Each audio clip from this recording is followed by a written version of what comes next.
teko maneh.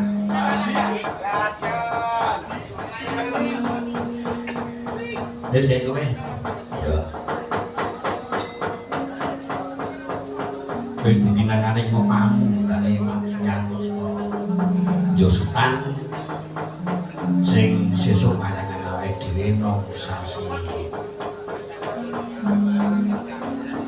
Apa ya? Alia. September.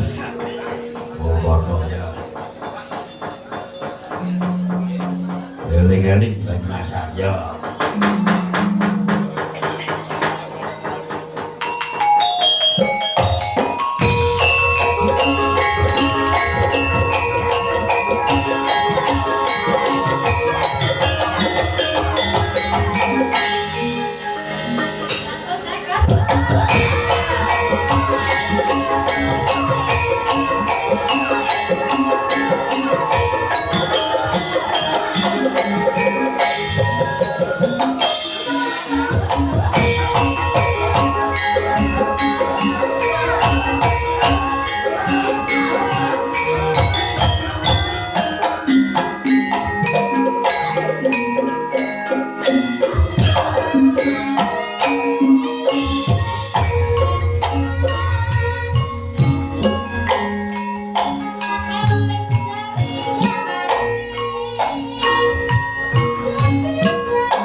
Gegayangan iki. Sak mampu sing ngendang. Lah iya. Ya mundur yo. Engko dibadutke gara-gara wong gara-gara kono pitantamne nang kono ya Mas ya. Ini yo kudu eling wektu, tur yo kudu eling lakon. Iki lakone ditersake, engko sak ora rampung lakone sing pengen bakal besok. Utawa mangerti bapak lakon begini tidak rumangsa mujiwa pamikire ngono ya Mas ya. Mundurno padene ki Mas ngono. kuku sing tupo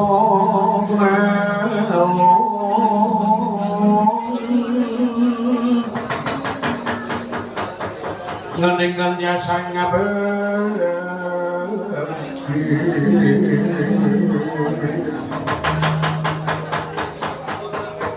kawangku sakun jajan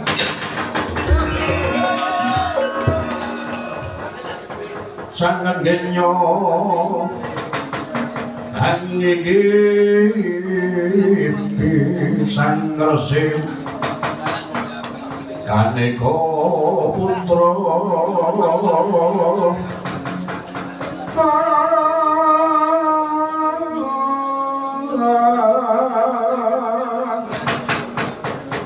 kangen jeng saking riati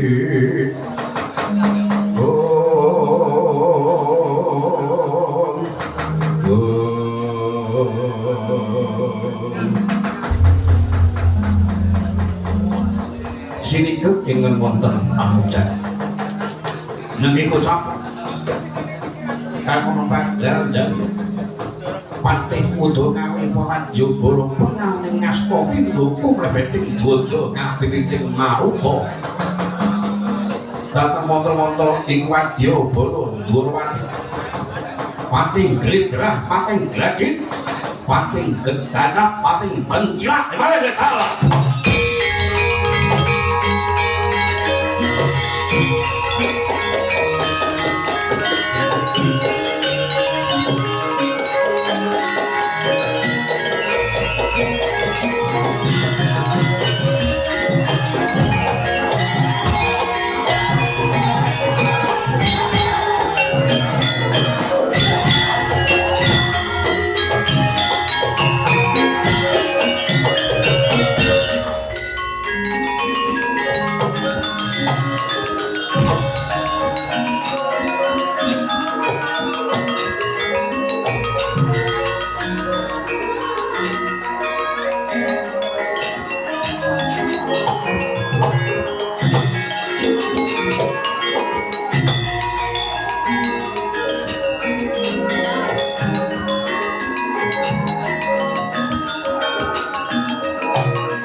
kata kaping prowando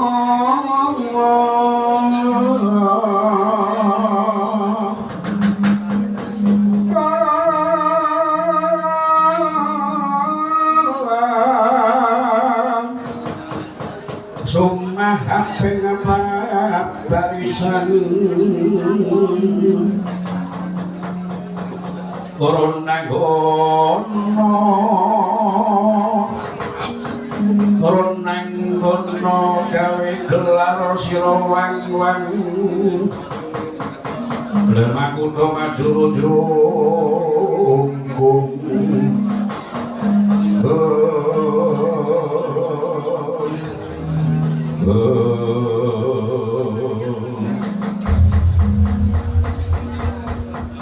saking kudu dipun kata nampi dawuh Moko Prabu sing dawuh kuwi Nyai Kresna mekaten apa dawuh Nyai Kresna sing napa Dimas gandeng menika wonten trisanipun wujud Kakang Semar apun kepokonanipun Moko Prabu Pandura cekap ingkang rai amargi ingkang gadhah tanggung jawab negari Durwati menika ingkang rai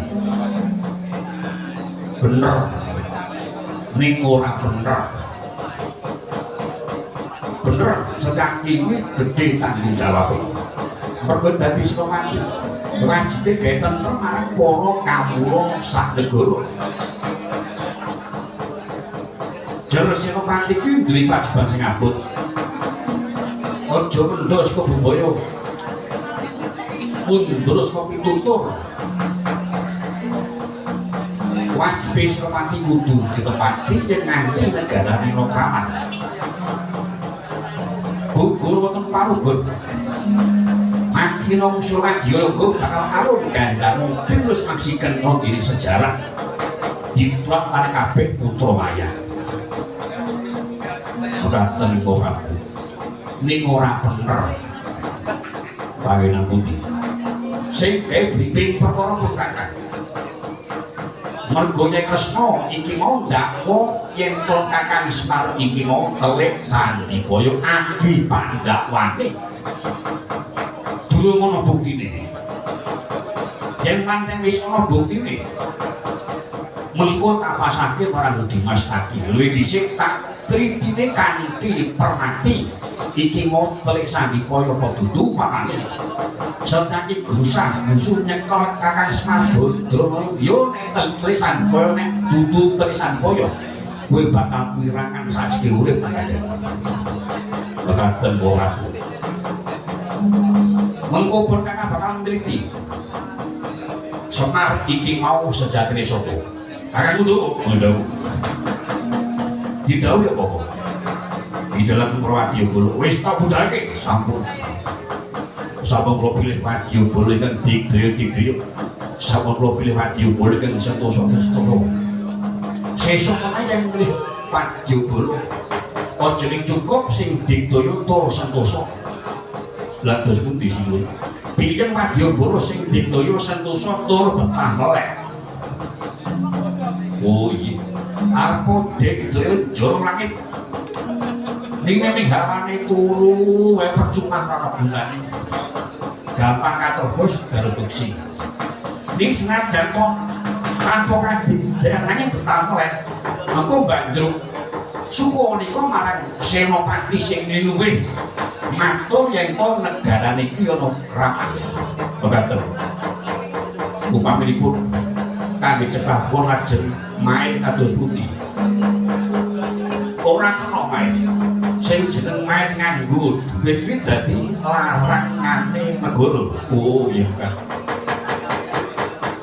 yes tak dawuh kowe iki pati pangko kanggo contoh lan aturaken marang para kawula to Pak iya kata aja banjur hubunganmu dhewe sing jeneng dadi orang kaning ratu kuwi ora kok bisa gwendeng kudu suwarati sing kanthi pemati para kawula Durwati kudu ngadeg ana teken bener yen pancen salah disalahke dene paman kan rot marang ketutane aja mas kuwi kadang ora mas kulit daging dhewe yen pancen salah disalahke yen pancen bener-benerake wis tak ketemu aku tak nututi Kakang Semar Badra coba tuku panjenengan panjen iki mu telik Sandipaya tak pasake marang saking apa terus beberapa iya oh iya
pandhita kang karya wangsit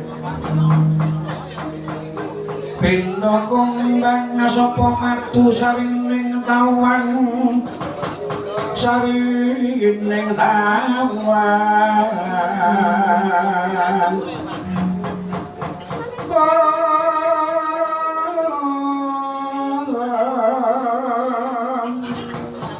menggule ring kasarjanan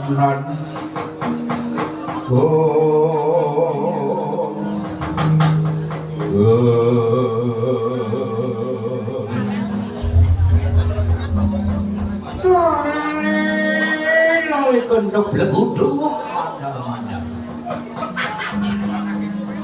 dicundel juga dicundel dicuni enten napa kakang duren arep ngijuni kok ya cundel wong iki nek umat kok dilalah ngomong yo kira-kira cinta dewate nggih sampeyan iki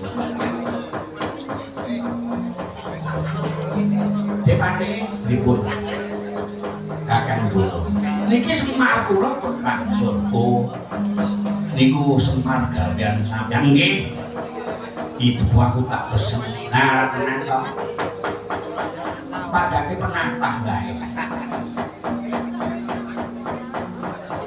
dipun danguang sabda menawa Semar wonten dawuh kepiye Semar kowe oleh dawuh ya ora mrene mlebu pusaka Jawati Puspita Semar nggih pangertipun sangat dipeneban kula angsal damel oleh gawe angsal damel syukur yang kowe oleh gawe Semar nggih montung mawon niki wau kula mboten konangan cobi nek konangan sejatine kula telik sandipaya uyuh dadi napa kula ora bakal konangan ora bakal ngerti lesna kowe bubleng mos dikratroto aku nang kene maca kok lho balik dadi umpama ndelok pusaka kaca rasa mesti kumalih lho oh larangan ngono betepang oleh gawe angsa damelah Wikanggo Srangane anak Prabu Duryudana Cipacuri Brahmasantya wae kalangan Gandaman mulai ngendi nubaring Jawata Semar kowe coba ngendi kembange gawane coba andelok kaya ngomong kan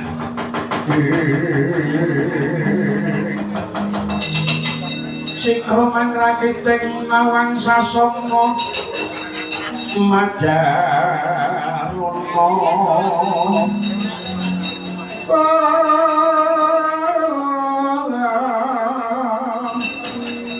majarana jagat kang dinarya momong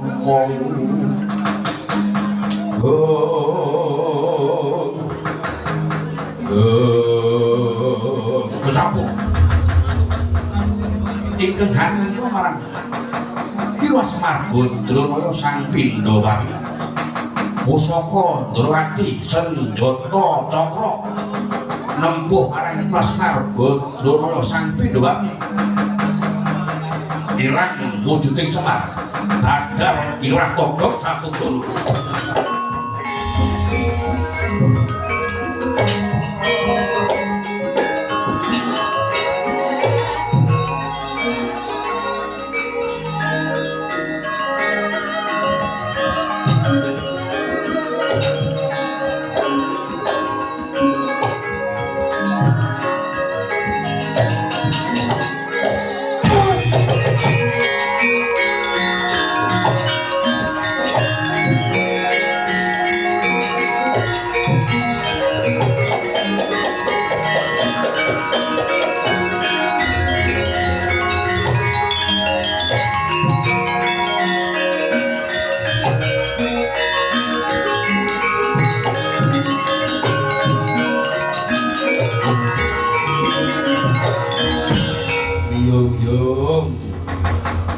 Penembang apa tabak jebul sing nututi kula mau pusaka Ndrawati senjata cakra aja kuwatir tabak kembang wis ana tanganku wis bagas kowe kok. Wis lho. Mau ketoke nandang Semar. Lembut pusaka Ndrawati Puspita Wijayakusuma. Oleh gawe ya syukur. Syukur nek oleh gawe. Ning ya kuwi nek dine bebungah utawa dine dhuwit karo Durna panganen dhewe aku ora njaluk. Kowe adikku aku nek rezeki sira iki tak nehi lho. Aku geman mergo rezekimu ning golek kanthi nista. Nista bebudene. Kanthi tumindak culika sing jeneng golek rezeki kok tumindak culika ora bakal dadi daging ning dadi penyakit. Iki mau medeni aku. Wis teko keri medeni aku ora.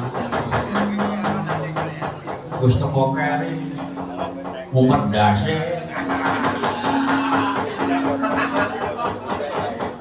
Lamun karo sing nang ngarep. Lho aku ki ngetutke kowe kowe iki nyandang Semar, aku nek ngetutke Semar kok ndak dong iki nek kowe iki togong ngono. Kowe iki ora iso pisalung. Nanti wae kudu bareng karo aku. Iya. Nanti wae bareng karo kowe. Lunga nanti wae bareng karo kowe wong mobile anyar ya kan. Lunga nang Yojo ya bareng.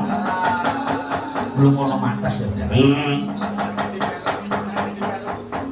Karena yang mobile anyar. Iki tak hubung-hubungke mbokku. Ben apa ben turu ngono lho.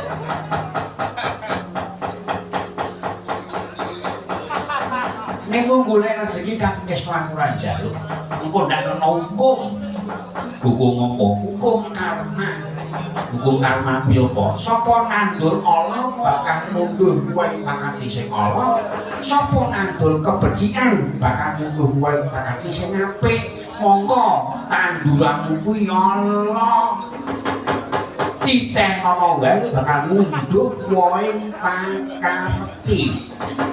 Mula tumindak apa wae iki sing ati-ati. Kudu dipikir sing ati meneh aja grusak-grusu ngono. Oh ya lho. Lah iya. Kok ndak kena hukum karma. Hukum werna-werna. Hukum karma ya ana, hukum alam ya ana, hukum adat ya ana, hukum negara ya ana. Hukum karma sing tak omongke mau ngarep. Hukum karma. Oh ngono ya lho. Lah iya. Upamane hukum alam ku ya ana iki kena ditinadak. Upamane kowe mlaku-mlaku payah bengi padang bulan temak pepet ndung udan bres. Kowe terus mlebu nang desa golek godhong gendang apa godhong singki tempalan kowe wis ora kudanan. Kuwi jenenge hukum alam. Hukum adat upamane desa Triharjo niki saben taun pisan anake nganggo sesaji ndas kebo upamane. Dene ora ndas kebo ndas numpak ya apa-apa. Ya ora cocok iki. Ayo golek.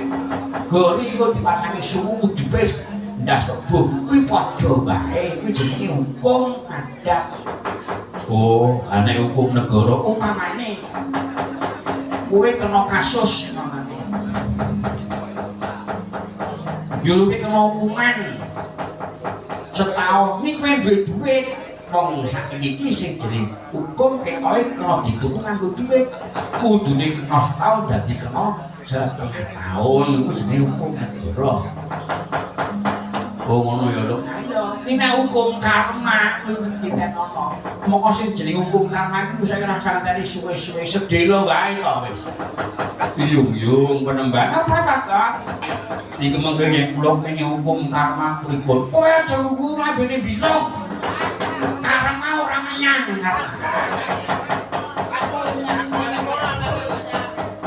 Karma menyang engko nyusul. Oh, iki menawa kae bilong ora. Cligih wae.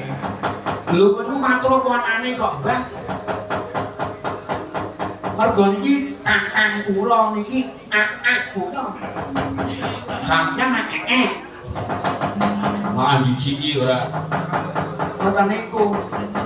Kuwi mau manut aku ya milo sing kok ngaku nggih. Sing dadi bos niku jenengan sing maringi bebungah kula niku jenengan yo delok-delok hasilnya kepiye kok nek kira hasilnya iki kanthi tumindak nista yo sorry wae. Kula tak ora melu jenengan tekate melu sapa-sapa iso. Bapak. Melu sapa-sapa iso ya lho. Lah iya nek kira-kira dono ora poin nang apa? Ngapain? Katanya mau melu samiti. Melu kono jero poin. Saya ora poin. Aku wis tau dumae kita ukih kae wah yo kae. Tanggoku bengi 10.000-an kabeh. Duluhun ki aku yang iki ngumpul nemban Durna kae. Durna kae nganggo jubah rembak-rembut ngono kae. Kae sok principe carang papak lho, ngati-ati lho saiki iki. Akeh pendhita sing gentong wes ngomong ora ngakani. Ning gawe pengaruh karo wong ku yo akeh saiki iki. Luwih Durna kae wong tanah saburan kono, gawe pengaruh karo wong pribumi iki saiki akeh. Sing ditulurno kae apa coba? Piye coba? Duwe usaha apa nang kene? Ora duwe usaha apa? Yo nak, kae usahane yang gentong wosok ngapusi kuwi yo menghasilkan uang. Ngono kuwi. Durna kae krembat-krembut nyandang pendhita kono kae sok linciki carang papak iso gawe pengaruh karo sapa wae. Hati-hati lho saiki. Penjajah ki ono-ono lho saiki. Iya ya lho. Lah iya. Ning Durna kae ana apike. Apike kuwi. Sajroné tak tau ngepok raja tangan. Raja taman ki apa? Wanita. Aku anak-anak Swatama kae. Kae karo jaran. Rang apa bilang jaran, Bang? Iki malah cedhu ora. Bocah kok. Iki betek-betek saking kata biyen ora kaya mata mandulu. Romeng duwe kang awiji. Wah, jagat dewa, Pak. Menungso ngendi iki?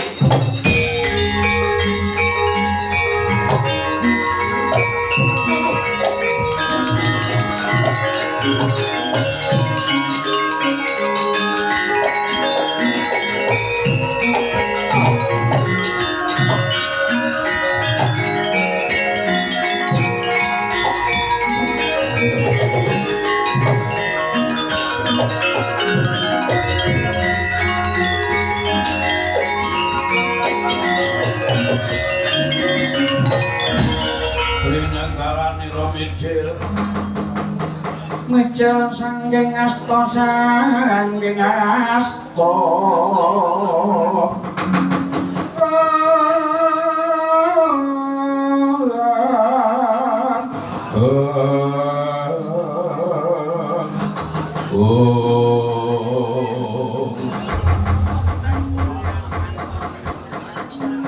Yes tuwa jagat manik raja tiba. Boten badhe pangling menika papunten kula Paman Durna. iya nggih kula pula Kula ora sungkem karo panjenengan. ora sungkem ya apa ora disungkem ya ora patheken Kula sakit tak takon karo panjenengan. Sampeyan sumerep Kakang Semar apa mboten? Sumarep Semar iki kok gawean kula. kula dawuh supaya nglebet pusaka Ndorowati Puspita Wijowisma. Sejatosipun menika mau Togog niku kakange Semar. Togog niku sing ngerti lambeyane Semar, sing ngerti lagu lagane Semar. Mula kula kongkon nglebet pusaka Ndorowati. Ajeng napa nggih? Oh iya. Kanthi aben ajeng kaliyan adhi kula Kresna.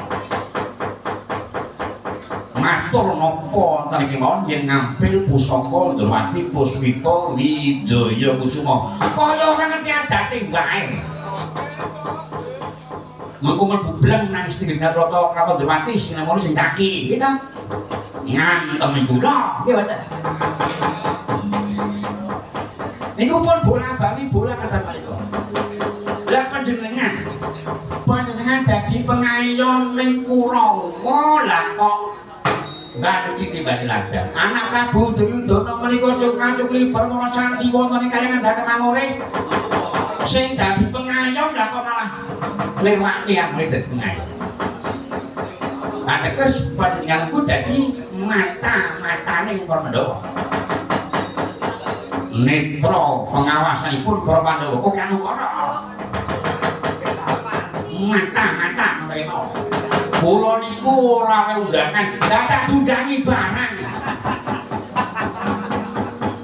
wis cetok ngerti jakale ning arek enyang aleman ora ning ngerti jakale nginjem jakale SM apa S lah kok ndak takon ngandani to piye pemaki ora gayane jaim jenengan dan tadi kandhani barang pengayom niku kudu muni tanggung jawab cetha dina iki hari wisuane lah kok mriki linggo kepenak darena oh apa itu anggap perak kaya ono pengayom wis di jauhi mesuwi Kurawa sapa wis to rombongan niku Kurawa niku pencetha lah kok ora menyang to piye monggo cetha bejakane to piye ngeboti sing luwih larang iki mboten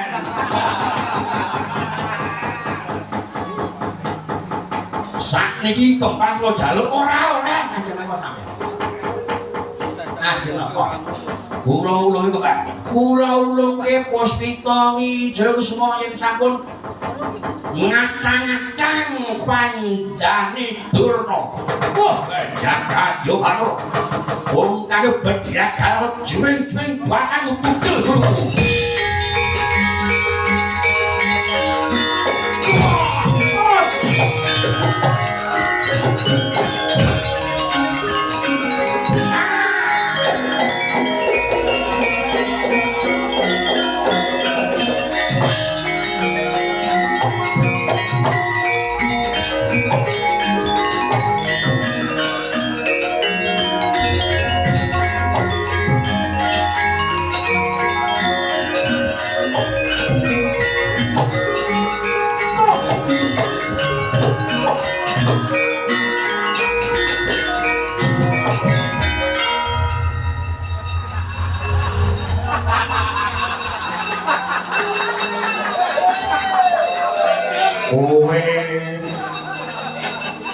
menungso ngendi ae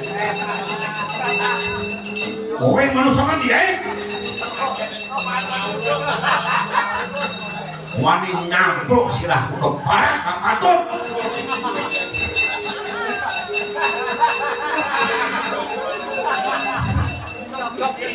matamu ora aku iki sapa ae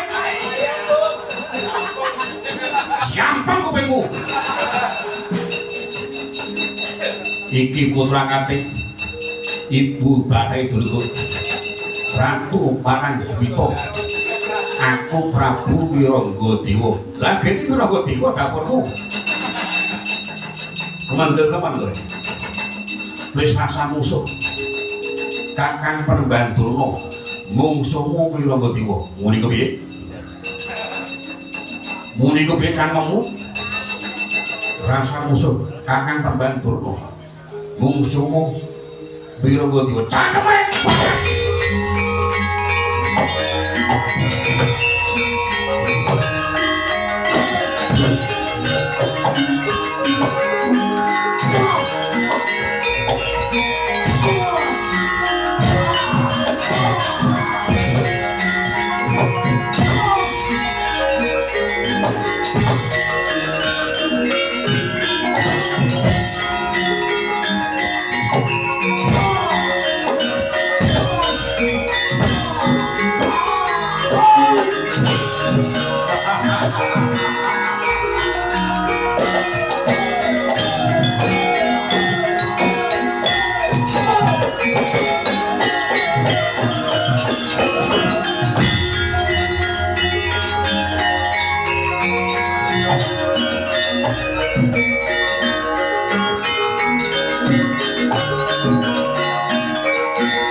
Tupraping wong mangan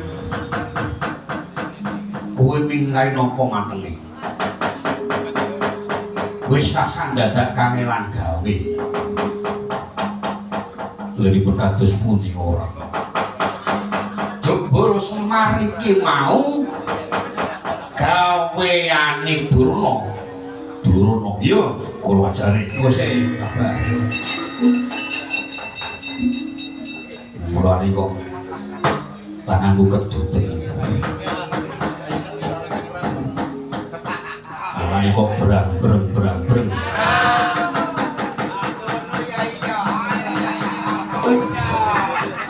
jebak ajar Durna yo cerak-cerak aku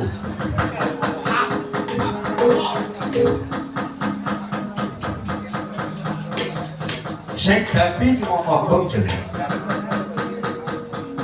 Durna ngetoke merengkele niwara ngabake kuping arep tak jangkah anak buah sing maju sinten kok Prabu pira Godewa jenenge anak buah Durga yen antep ing tangan ora gawe rasa ning nyokot gulu panas kaya didi mau batok gilo sarangan gulipun kakang abang iki cokotan itu udah gede kok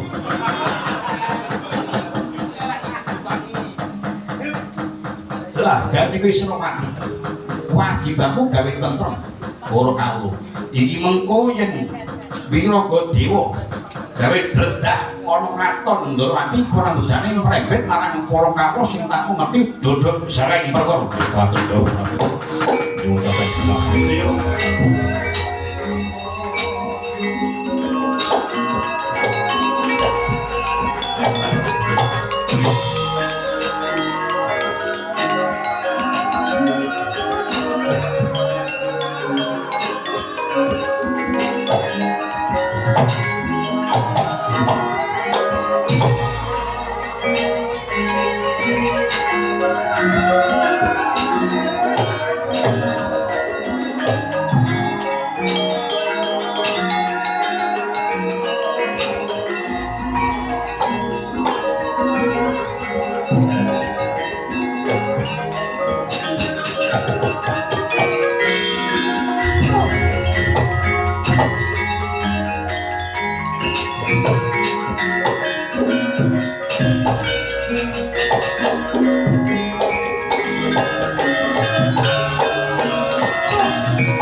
bawat nyoben karmu antri sang sorang gongkoro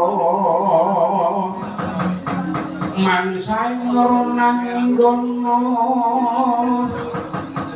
ronang gono gawe gelar silangwan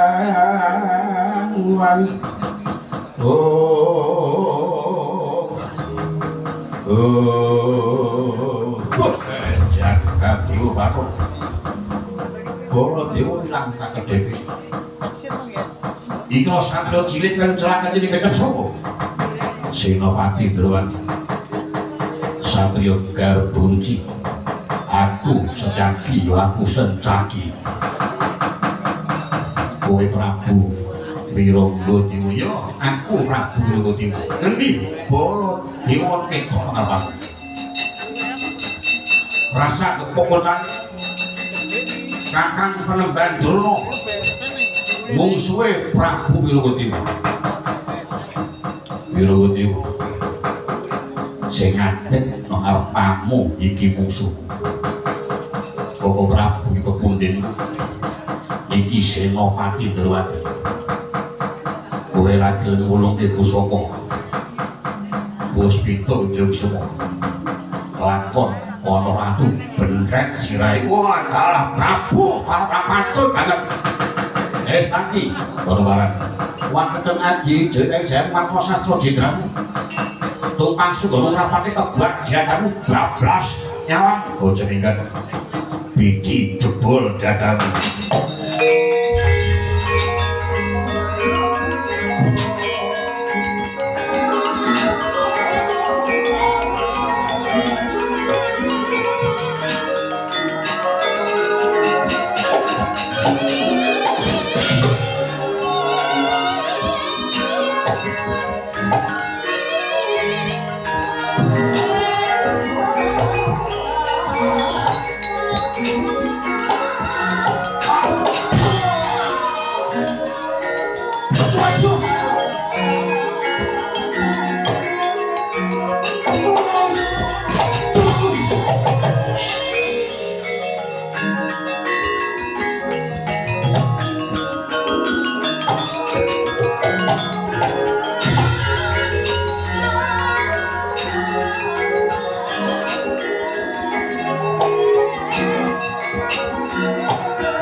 rapi aku. Wah, aku di rombongan itu kok percuma masa itu. Wisru wae. Ngricah titik. Mungkin nek kula ora ono sing adek edan jenengan sapa? Tapi mulai ke wong kok ngricah titik. Mbok karepku ki nek ngladeni ngono kuwi nyandang Jawa ngono lho.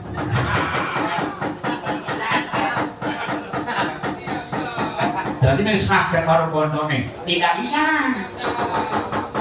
Beda-beda tugasnya andane. Iya lho iki pun nyandang Jawa.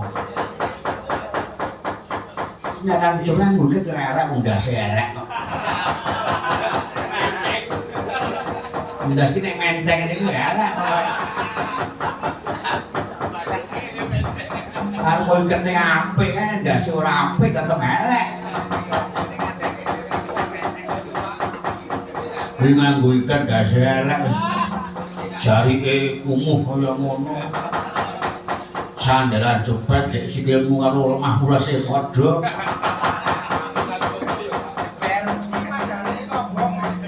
Iki majari ngobong nek kowe iki. Ngono sikil kok njer bebek ngono kuwi. Nggih tak ngeprak ape lho iki.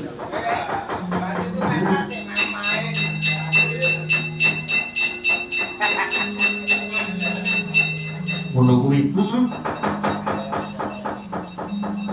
Ning yo nganggo tangan. Ngeprak nggo tangan pamer iki lho ora.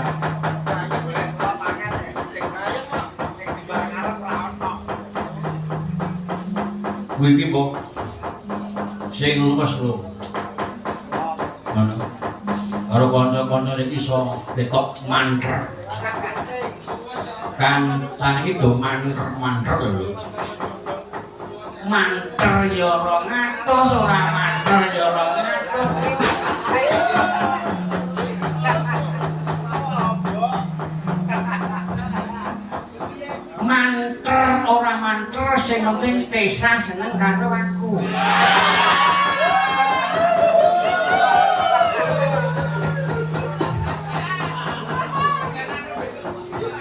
Gusti Allah paringono sabar. Kowe kuwi lho arep ganjaran pira kowe. Ning bayar. Sing omah pinggir kali nang kuburan kae to. Nah kene ngerti. Wah, mandul apa ora? Kowe iki tak jaki bakal ajak mupakatan. Tak rembug musuh mangandake Tessa. Wah niku sayang kula wajan. Niku cinta kula kok sampeyan ora. Aku musuh sejati, luwe. Sejati yo luwe, bolo dhewe luwe, Udawa ya luwe. Sing penting Tessa ora kaya kae. Musuh sejati kok atos-atos. Sing iki niku cilik to? Iya. Ini pati mendeleng? Iya. Brengos. Kaya kula. Ora. Mbok ngelo iki ora. Setake niku ampuh tanpa guru lho. Mbiyen niku sing ngomong Gendruwo Raja Bali. Niku sing ngomong Setake, nek sing ngomong Toko Gendruwo Raja Singa. Penyakit iki ora. Ajeng pripun antep tangane pun suwe. Sampe mang mundur wae. Ayo sawetuli mundur ora berarti. Atos-atos.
Sing ngajak sing kaki aduh.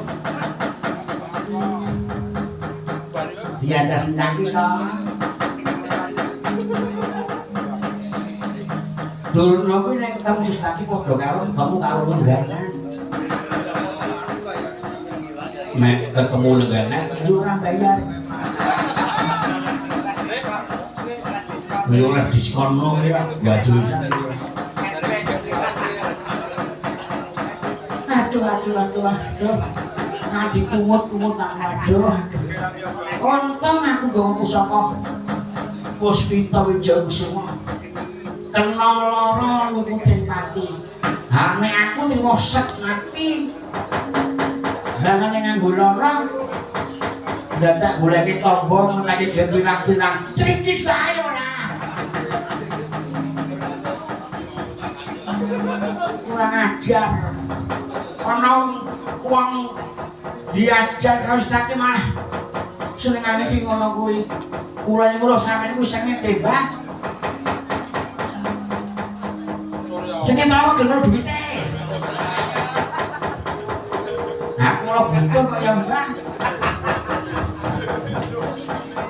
Wingi nek sengit karo Durna jogol karo duwite lho. Enak eling. Film lu duwite kudu gelem karo gaweane. Lha ono senengane kok. Bingung kita marah aduh. Dia jan sakit kok. Namung dino mawon. Kata-kata bisa. Ajeng mana-mana kata-kata ini. Ngangge napa cundha maneh. Oh. Nggih pun monggo. Arep mau cundha maneh lho. Hukum karma. Sapa nandur ala undu-unduan mesti ala yakin kuwi. Lha Durna iki tandurane ala kowe ya Allah. Ditenono hukum karma. Kuwi mamut dene aku lho. Undur kana. Patenane sedang. Ngasto cundhane. Sang lopo dan hut kalapasaken tumama. Dan Raden Setyaki kinarya sambunging lakon gumeblak ing Bantul Silpok Mabole.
Dek mati, kula Kakang Durna. Sencaki mati. Mungsuh kula mati. Nggih. Lajeng niki ajeng dinapake. Napa dibuang ten alas sing gedhe ben dipangan kewan galak. Mang leboke gendhoga. Gendhoga nggih. Gendhoga niku gedene ming sak tangan bayi apa kira-kira sedeng. Wah, jan. Patine patih goblok kok dilarang.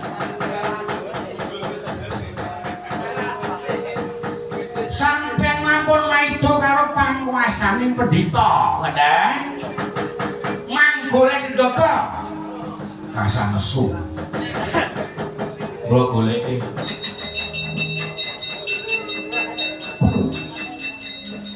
mon iku semene dileboni semono kok kira-kira cek goblok mungkin kula tamani Joko Matra senajan kok sak gajah gedene mingkari sak mrica binobot oh nggih kamu barang crikis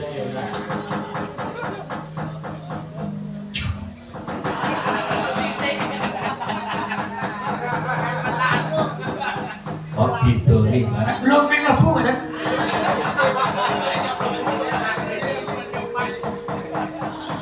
niku itu pendhita wah jan goblok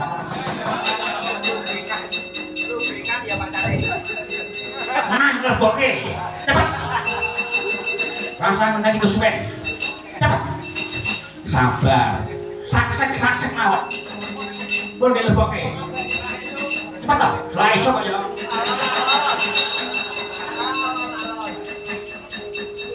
alon-alon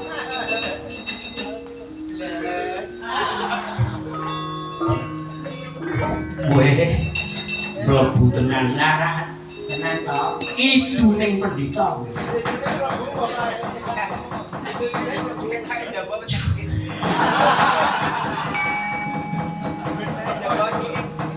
ora itu barang didoni nang kono sampe mangko gedhe nggih niki mengke yen ana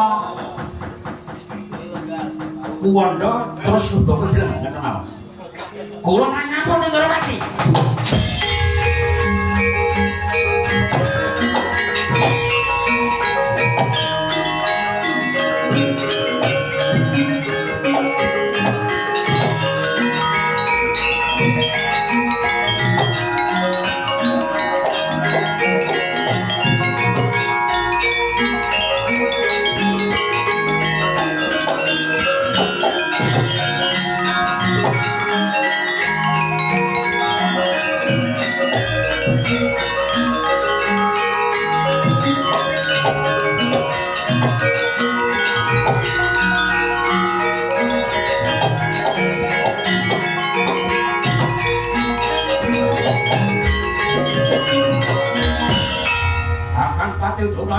aduh dewasa siluwun katipasan kepiye Kang Rai Raden Sekaki Sedo dipitake mati makaten suwun sing mateni sapa ing Mejai Pandhita Durna ngawit cundhungane Gusti menapa klapah Kraton Ndorowati menika maneh dados Karangabang sinuwun jagat diobako Om kang akibat dia kang penyakit ora patut orang kene cuwen-cuwen panjenengan parah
Sencaki modiar.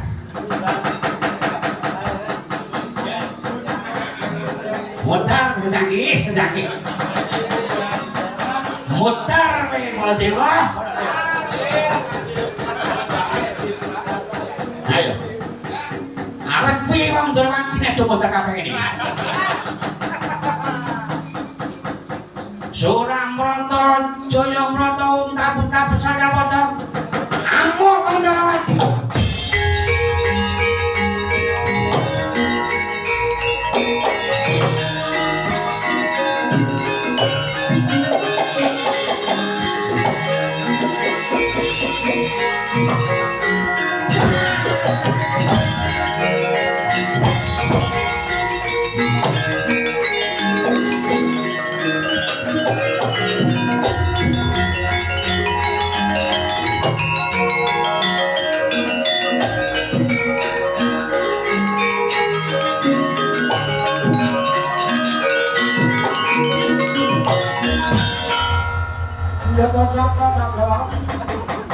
Aduh, remongan waduh.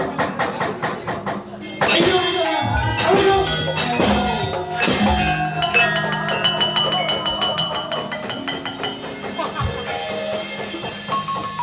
Aku rampok, aku jujur ya. Hukum karma tanpa nono. Cerewet bae ora. Kurma kerme. Teko meneh.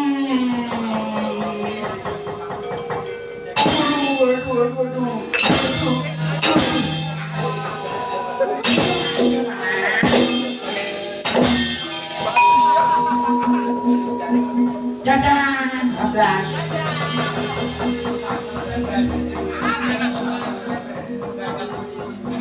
Dadah, sini.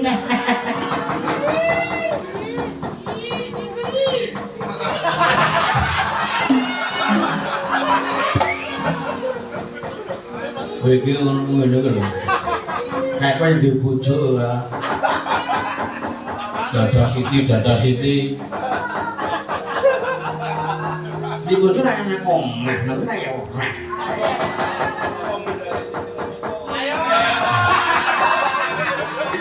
Aku gendani Pak Edi ya.